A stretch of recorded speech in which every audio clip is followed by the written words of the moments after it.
Здравейте, хора!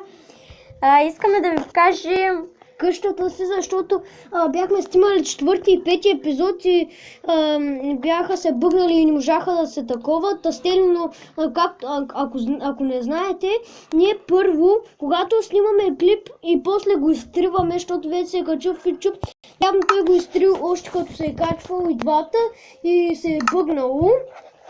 Така, Влизам. Слушам. Ама ще е такова след мене, защото аз не обяснявам. Виж, Чакай. Още не съм.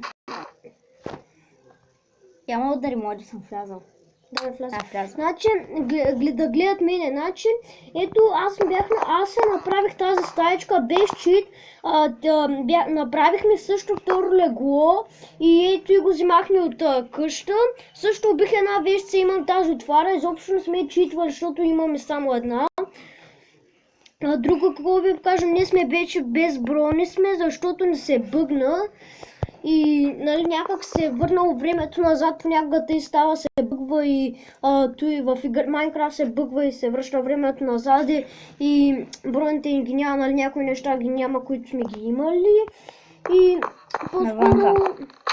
Да, навънка да ви покопа, извинявай. Искам да затворя врата. И навънка тук имаше една фермичка, ама аз унищожих направо цялата и тук заради стаечката. Друго, какво да ви покажем? Тук няма нищо друго, освен че има стълбички. Айде да влизаме направо в къщата. Да приключваме клипа. И също тук съм сложил много дърт, виждате. Извинете, че ми се бъгнаха клиповете.